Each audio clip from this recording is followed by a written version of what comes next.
Well, right now, the House Oversight and Government Reform Committee is in the middle of at least 5 major investigations. And a driving force behind some of the inquiries, of course, is the committee's ranking Republican Congressman Darrell Issa. He's known for being something of a thorn in the side of the White House.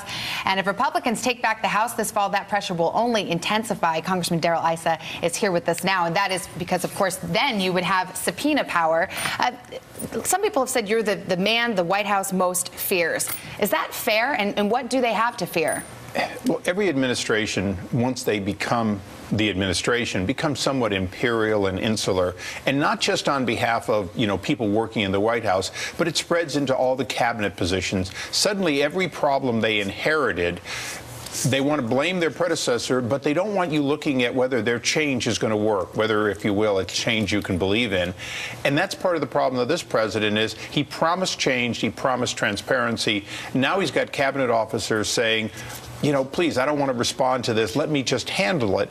Well, that's what the bureaucracy lives for, Savannah. They live for the fact that administrations come and go, and if there's not a permanent oversight, if you can't bolster those IGs and make sure the bureaucracy does the changes that get recognized, then what ends up happening is they just outweight each cabinet officer. All right, Congressman, I want to go through some of the various investigations that you're either in the midst of or would like to see get more fully engaged in. You have the countrywide home loan, this idea that they had a special VIP list. You have the SEC Goldman Sachs filing.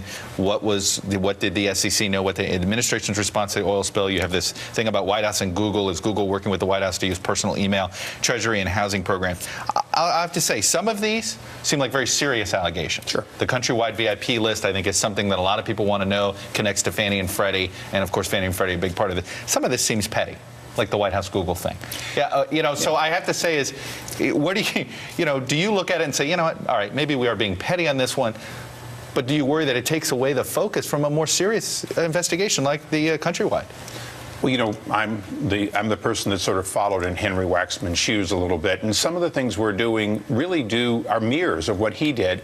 Under the Bush administration, Henry Waxman went after failures of the Bush administration to preserve every single email in what was actually a transition from Lotus Notes to Microsoft Exchange, and there were documents lost, and it cost over $20 million to recover every one of those documents. Additionally, he went after all correspondence that may have gone on with the RNC. In our case, we're just doing the same thing. We're saying, as long as you get it to the archivist, we don't want to see it. As long as Gmails are being captured in a formal way, we wouldn't need to see it. That's really sort of defend the archivist, defend the fact that administrations should not be able to have the presidency they want to define. They should have the entire presidency under the Presidential Records Act. That's sort of part of our job because we have specific oversight on it. But where we stretch ourselves is Toyota, obviously the Mineral Management Service, where we began going after them under the Bush administration, used our subpoena power when we were the majority to get the executives of all the oil companies to talk about this too cozy relationship that existed 2 or 3 administrations back, probably never got right from 1982 on. Those kinds of deep ones we have to stick with, and as soon as we take our eye off of it, we open up the opportunity that something bad's going to happen when we could have changed it, we could have prevented it. If people had the perception that your primary motivation was to embarrass the White House, to humiliate the White House, to be something of a gadfly for political ends, what would be your counter to that, and what would you point to as evidence in that regard?